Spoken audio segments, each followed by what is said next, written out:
Um dos maiores mistérios iniciáticos é o Livro de Thoth, pois ele revela as grandes chaves que contemplam todos os mistérios, seja numa tradição hermética, egípcia, hebraica ou até mesmo em sânscrito, no lado hindu. Então, este livro, ele é extremamente precioso, porque ao compreender os mistérios que estão contidos nele, você poderá compreender literalmente todos os segredos da sua própria alma e também do próprio cosmos. Agora, que livro é este? Bom, o que eu posso te dizer é que não é este livro que eu tenho aqui na minha mão, porque esse daqui eu mandei encadernar com alguns conhecimentos que compõem esse livro de Thoth. Mas, se ele não é um livro físico encadernado assim, será que ele é um manuscrito antigo, então, em hieróglifos do Antigo Egito? Não, também. Ele não é um manuscrito do Antigo Egito e também não está no hebraico antigo, não está em língua nenhuma. Mas Yuri, como que você sabe da existência desse livro? Como é que você sabe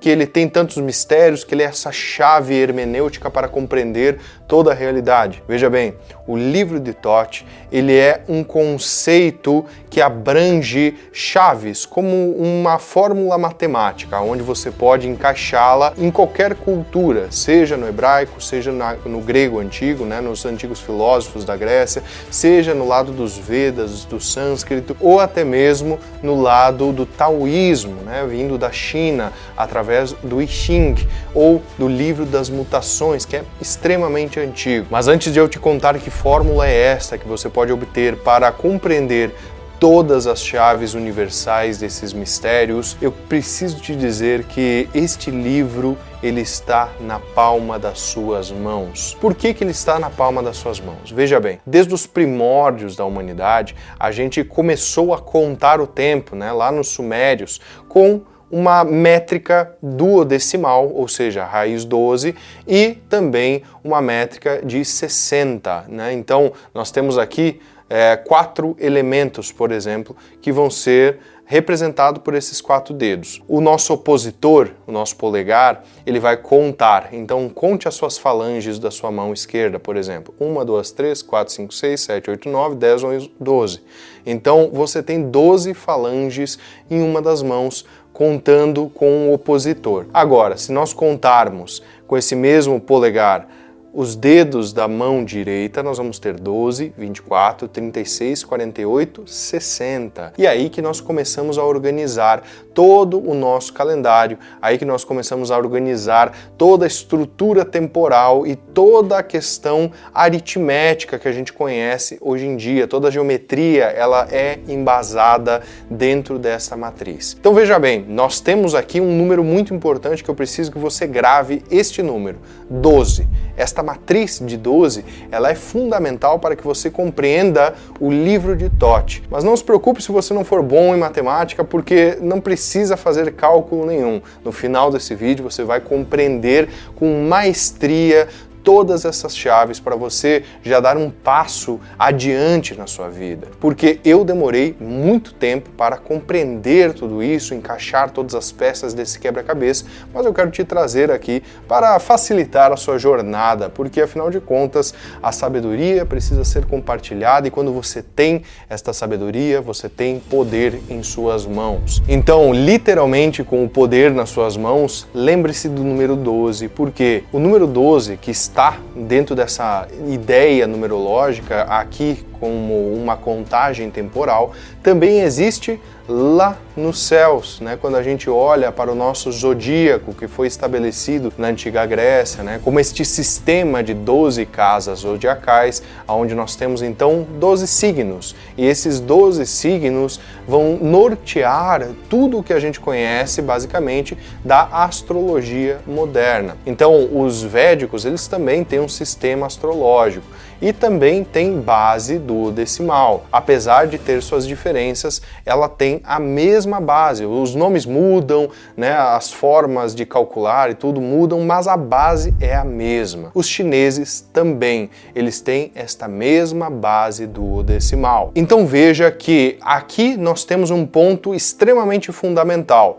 Se nós temos 12 casas zodiacais que regem então esta cúpula celeste, ela é chamada então dos astros fixos. Por quê? Você olha para sua noite estrelada, você sempre vai ver o cinturão zodiacal ali. Eles sempre vão estar no mesmo agrupamento de estrelas, a não ser daqui milhões e milhões de anos, que daí elas vão ter dado uma mexidinha, mas em suma elas ainda vão continuar agrupadas, tá bom? Mas agora, existem outras estrelas que nós olhamos para o céu noturno e nós conseguimos ver que elas estão cada dia em locais diferentes.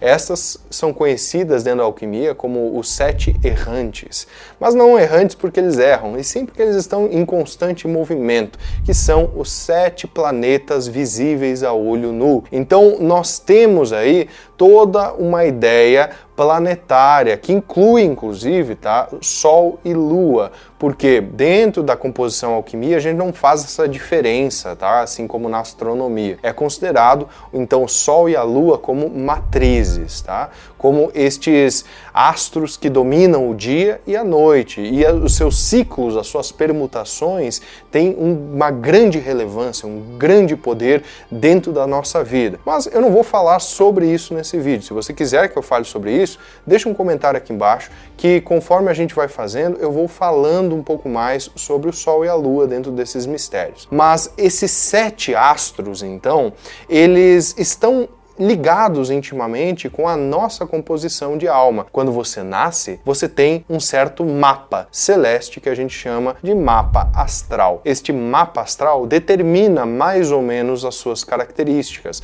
Ele determina mais ou menos os teus comportamentos, o jeito que você lida com a realidade, com a vida, com o mundo, e tudo isso tem um seu quê de importância. Lembrando que os astros inclinam, mas não determinam. Porém, a gente está intimamente amarrado com estes astros e eles determinam inclusive o nosso Dharma, né? Eles determinam o nosso propósito também aqui na Terra. Então veja que eles têm uma grande relevância para nós, seres humanos. E isso era conhecido desde os primórdios. Lembrando que este Thoth, que eu estou falando aqui, ele é uma deidade sincrética do Antigo Egito, que representa então o deus da sabedoria, o escriba divino. Mas Thoth não era simplesmente um sacerdote egípcio. Não, ele era considerado aquele que trouxe os mistérios de Atlantis, da cidade perdida, que afundou misteriosamente em tempos remotos,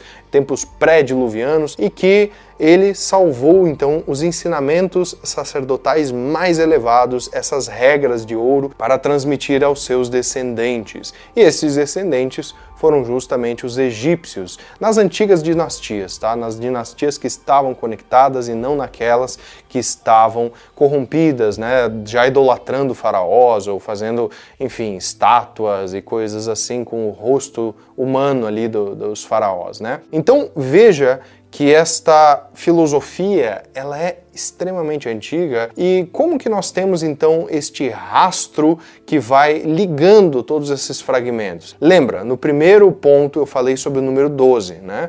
Agora sobre o número 7, que são 7 planetas que regem então a nossa ideia de mapa astral em relação aos 12 signos. É a posição deles nos 12 signos que dão essa ideia de mapa astral. Agora nós temos uma ideia mais aqui na Terra. Qual é a ideia?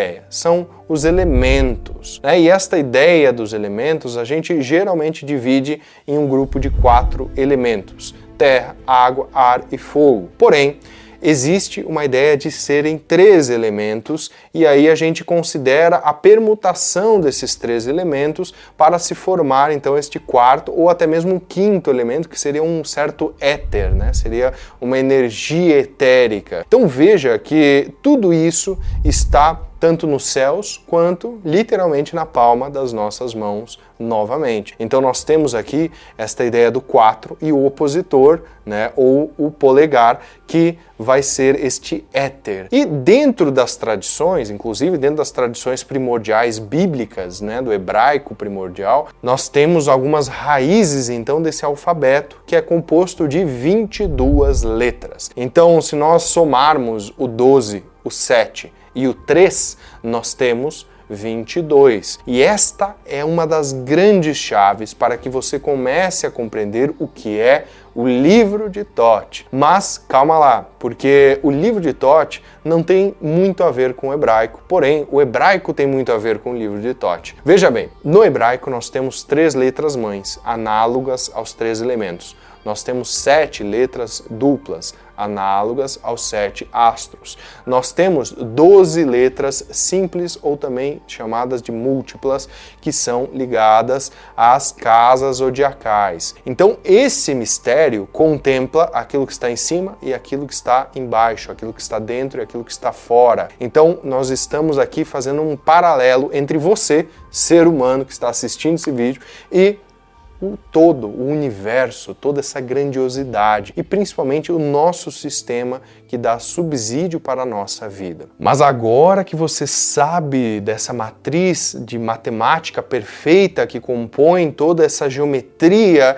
do todo e da sua própria individualidade enquanto ser humano, agora você está pronto, está pronta para compreender o que é, de fato, este livro de Thoth. Bom, segundo os próprios esoteristas mais modernos, por sua vez, eles começaram a desbravar esta visão, né, da Cabalá judaica, da Cabalá dos antigos hebreus. Eles trouxeram, então, para o lado oriental, amarrando com essas ideias do taoísmo, com essas ideias do hinduísmo, trazendo também toda a ideia sacerdotal e ritualística do Antigo Egito, que por sua vez não se comunicava com letras escritas, mas sim com ideogramas, né? Eles tinham os hieróglifos que todo mundo já viu em algum momento, que representavam não apenas letras, mas ideias complexas, coisas que a gente sequer compreende em toda a totalidade. E estes ideogramas que representam essas ideias perfeitas são justamente a forma na qual o livro de Thoth se apresenta para nós. Por quê?